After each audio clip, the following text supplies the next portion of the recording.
Voice of Kodur, మన ఊరు మన గొంతుక. రైల్వే కోడూరులో మూడో విడత అన్నదాత సుఖీభవ పీఎం కిసాన్ కార్యక్రమం తిరుపతి జిల్లా రైల్వే కోడూరు ఎంపీడీఓ సభాభవనంలో మూడో విడత అన్నదాత సుఖీభవ పీఎం కిసాన్ కార్యక్రమం నిర్వహించారు.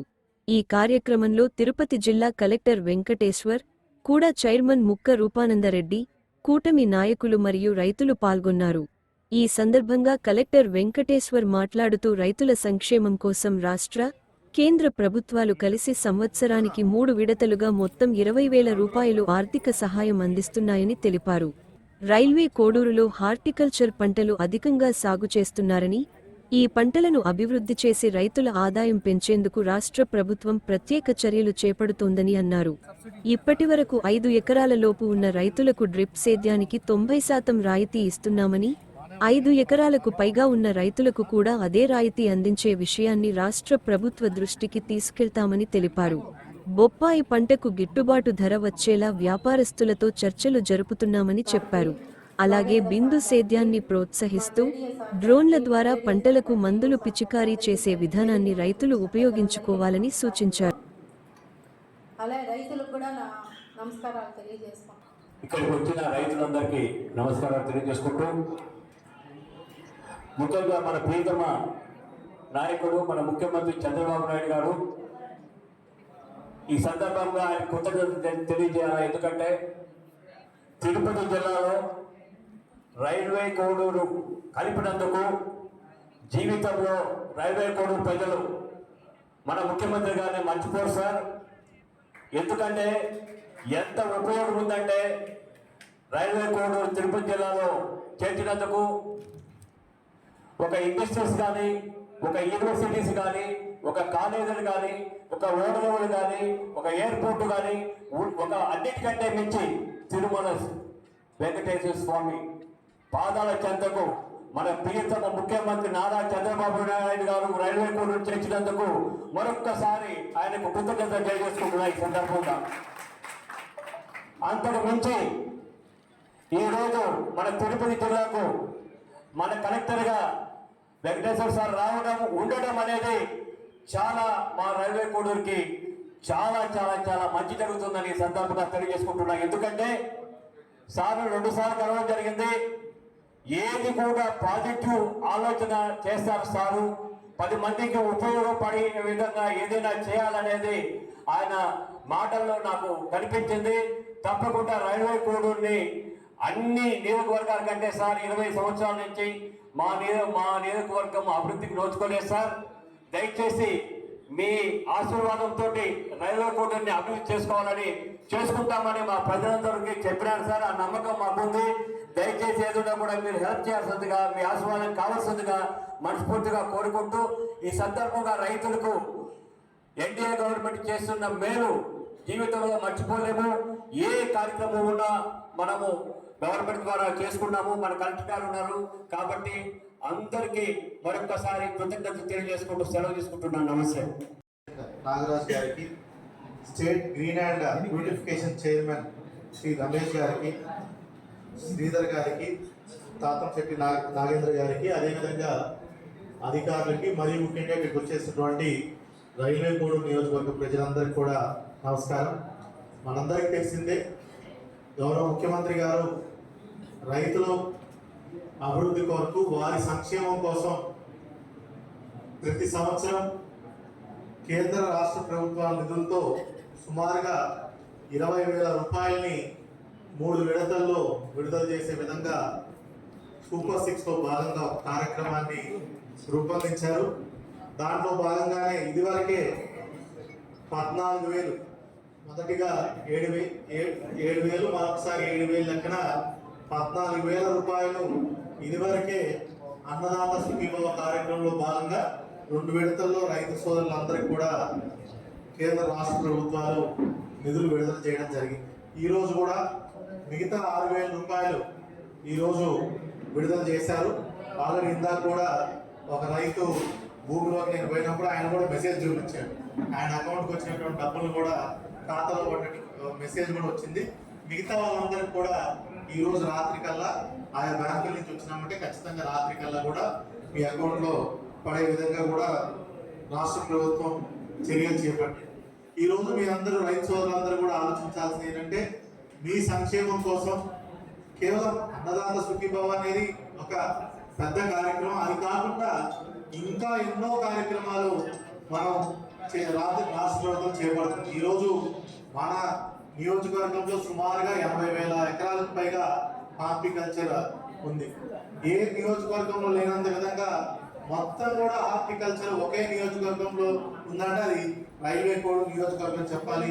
ఎటు చూసినా చల్లగా చక్కగా పచ్చగా ఉంటుంది, హాయిగా ఉంటుంది ఇక్కడ.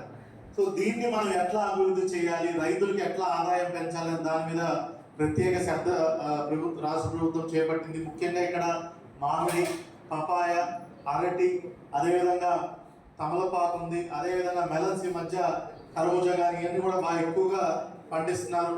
మీ అందరి కోసం మనం ఎక్కువగా డ్రిప్ ఇరిగేషన్, ఇది ఇప్పటికే సుమారుగా 80% వరకు అందరు కూడా డ్రిప్ ఇరిగేషన్ ఉంది. అయినా ఇందాక రైతు సోదరులు చెప్పినట్టు 5 ఎకరాల పైబడి ఉన్న వాళ్ళకు కూడా 90% రాయితీ వచ్చే విధంగా కూడా అది ఖచ్చితంగా రాష్ట్ర ప్రభుత్వం నిర్ణయించి అది కూడా అమలయ్యే విధంగా చర్యలు తీసుకుంటాం.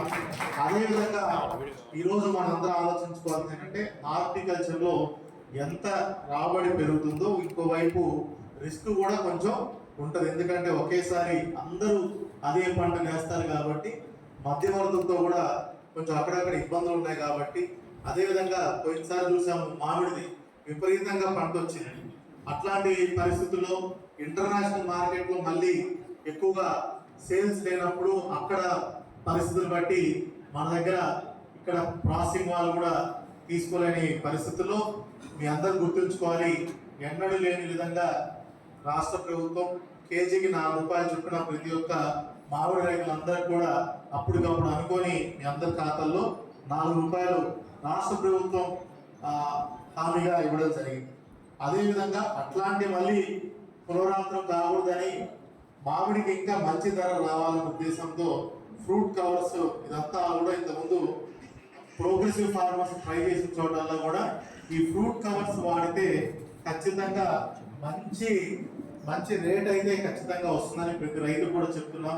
దానికోసం దీనికి 50% రాయితీతో ప్రతి ఒక్కరు కూడా ఈ ఫ్రూట్ కవర్స్ 2 రూపాయలు 10 పైసలు ఉంటుంది. 50% రాష్ట్ర ప్రభుత్వం భరిస్తుంది.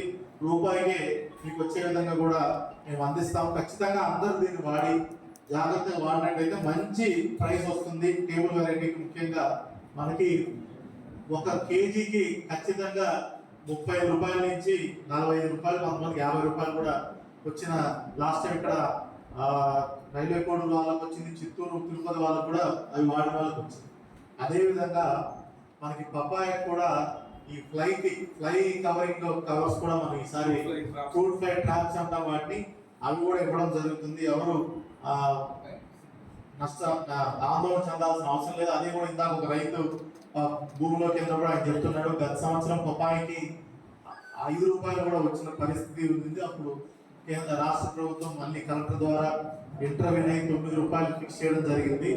మధ్యవర్తులకి ఒకటే కోరుతున్నాను, లాభాలు వస్తే మీరు ఎట్లయితే లాభాలు చేసుకున్నా రైతు కూడా అందులో లాభాలు వచ్చే విధంగా మీరు చర్యలు తీసుకోవాలి. కొంచెం నష్టం వచ్చినప్పుడు మొత్తం పూర్తి నష్టం రైతు మీదకి వేయడం అనేది కరెక్ట్ కాదు. దీన్ని ఖచ్చితంగా ప్రభుత్వం చాలా సీరియస్ గా తీసుకుంటుంది. నాయకులందరితో కలిపి మేము కూడా అట్లాంటి వాళ్ళని గుర్తిస్తాము. వాళ్ళతో మీటింగ్లు జరిపి ఖచ్చితంగా అందరికి ఉపయోగపడేలా, అందరికీ లాభం చేకూరేలాగా మనం చేయాలి. కానీ కేవలం రైతులకి నష్టం జరిగే విధంగా చేస్తే మాత్రం ఖచ్చితంగా కఠినంగా వ్యవహరిస్తామనేది కూడా ప్రతి ఒక్కరికి కూడా ఈ సభాముఖంగా అందరికీ తెలియజేస్తున్నాము. అదేవిధంగా అట్లాంటి పరిస్థితులు వస్తే ఎవరు ఆందోళన చెందాల్సిన అవసరం లేదు. రాష్ట్ర ప్రభుత్వం ఖచ్చితంగా మనము ఇంటర్వ్యూన్ అయ్యి ఎవరికి నష్టం జరగకుండా కూడా చూసుకునే బాధ్యత తీసుకుంటారని చెప్తున్నాను. అదేవిధంగా ఈరోజు రైతు సోదరులందరికీ విన్నవించేది ఏంటంటే టెక్నాలజీని అందిపుచ్చుకోవాలి. మన ముందు రైతు ఉన్నారు, పెద్ద ఆయన వయసులో పెద్ద అయినప్పటికీ ఆయన రోబోట్ కూడా తీసుకొచ్చారు. ఎంతో ఆనందం. అన్ని కూడా మా జేడీ గారు ఒకసారి వెళ్ళి స్టడీ చేస్తారు. అది ఎంతవరకు మనకి సక్సెస్ ఇది ఉందో చూసుకొని మిగతా రైతులకు కూడా అది అందించే విధంగా చర్యలు తీసుకుంటాం. ప్రతి ఒక్కరు కూడా బిందు సేద్యం చేయాలి. ప్రతి ఒక్కరు కూడా డ్రోన్లు వాడాలి, మెషిన్లు వాడాలి. ఎందుకంటే రాను కూడా మనకి ఏదైతే లేబర్ కాస్ట్ చాలా ఎక్కువైపోతుంది. సుమారుగా రోజుకి 600-700 రూపాయలు కూడా విధంగా మంచిదే. మనం కూడా టెక్నాలజీని ఎక్కువ అందిపుచ్చుకుంటే అది చాలా మంచిది. తద్వారా లేబర్ కాస్ట్ మీద మనకు తగ్గుతుంది. ఇప్పుడు రోజు డ్రోన్ చూసుకుంటే ఒక 6 నిమిషాల్లో 7 నిమిషాల్లో మొత్తం ఒక ఎకరా భూమిని మొత్తం సేద్యం చేస్తారు, స్ప్రే చేస్తారు. అదే మామూలుగా ఒకరితో చేయాలంటే రోజంతటి కూడా మహా అయితే వాళ్ళు నాకు తెలిసి 3 ఎకరాలు చేస్తారు అంతే. ఒకే డ్రోన్తో అయితే మనకి ఎంత కాదనుకున్నా ఒక రోజులో ఖచ్చితంగా 18-20 ఎకరాల వరకు కూడా మనం చేసుకునే వెసులుబాటు. ఇంకొకటి ఏంటంటే న్యాచురల్ ఫార్మింగ్. ఈరోజు మన మాట్లాడారు న్యాచురల్ ఫార్మింగ్ చేసే మహిళ జయమ్మ గారు మాట్లాడారు. బయట కూడా మనం స్టాల్స్ లో చూసాం. నెలకి 18,000 నుంచి 20,000 అది అదనపు ఆదాయం వాళ్ళకి న్యాచురల్ ఫార్మింగ్ మీద వస్తుంది. ఒకవైపు పాల నుంచి వాళ్ళకి వస్తుంది, దాని నుంచి వచ్చే మళ్ళీ పేడతోటి ఏదైతే ఘనజీవామృతం చేస్తారో వాటితోటి న్యాచురల్ ఫార్మింగ్ చేసినట్టయితే ఒకటి మనం తీసుకునే ఆహారం స్వచ్ఛమైనది అయి ఉంటుంది, 2 అధిక రాబడి వస్తుంది న్యాచురల్ ఫార్మింగ్ లో, 3 యూరియా మిగతా వాటన్నిటి మీద మనం చేసే ఖర్చు తగ్గుతుంది, 4 వాటి వల్ల భూసారం తగ్గుతుందని మనందరికీ తెలుసు. యూరియా విటమిన్ ఫర్టిలైజర్స్ ఎక్కువ వాడడం వల్ల ఇట్లా చాలా మనకి న్యాచురల్ ఫార్మింగ్ వల్ల చాలా మంచి ఇది ఉంది. ఇంకా చూసుకోవాలంటే ఈ సంవత్సరం ముందుగానే రైతులందరూ ఈరోజు చెప్తున్నారు. నిన్న కూడా కలెక్టర్స్ కాన్ఫరెన్స్ లో 2 రోజులు మాకు గౌరవ ముఖ్యమంత్రి గారి అధ్యక్షత జరిగింది. ఈ సంవత్సరం ఖచ్చితంగా ఎండలు ఎక్కువ ఉండబోతున్నాయి. అదేవిధంగా వర్షపాతం కూడా గత రెండు సంవత్సరాల కంటే ఖచ్చితంగా కూడా వర్షపాతం కొంచెం తక్కువగా నమోదయ్యే అవకాశం ఉంది. అందుకే న్యాచురల్ ఫార్మింగ్ చేసుకున్నట్టయితే తక్కువ నీళ్ళతోనే మనకి మంచి రాబడి వచ్చే అవకాశం ఉంది. అదేవిధంగా వ్యవసాయ అధికారులకి, హార్టికల్చర్ అధికారులకు కూడా ముందే చెప్తున్నాను, మన ఆర్ఎస్కే కేంద్రాల ద్వారా అందరి రైతులకి ఇది చేరవేయండి. ఈసారి ఎటువంటి నష్టం రాకుండా నష్ట నివారణ చర్యలు ఇప్పటి నుంచే చేపట్టాలి. మళ్ళీ రేపు వర్షాలు తగ్గే పంట దిగుబడి తక్కువైంది అనేది తర్వాత తెలిసిందంటే ఇప్పుడు ఇంత టెక్నాలజీ ఉంది మనకు ముందే తెలిసింది కాబట్టి ఇప్పటి నుంచే మనం అప్రమత్తై ఎక్కడ కూడా ఎటువంటి నష్టాలు రాకుండా కూడా మనం చర్యలు తీసుకోవాలని కోరుకుంటాను.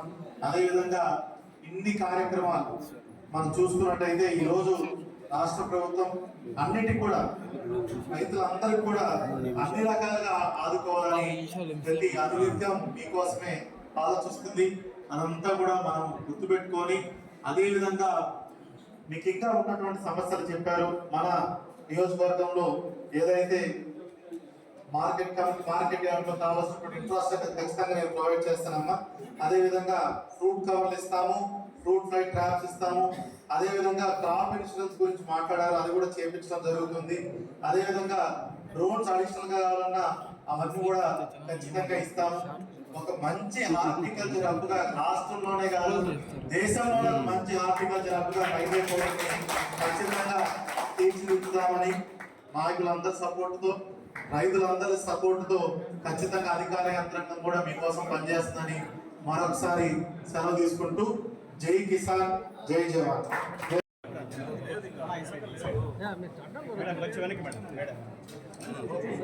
ఎందుకు అడ్డం వస్తుంది?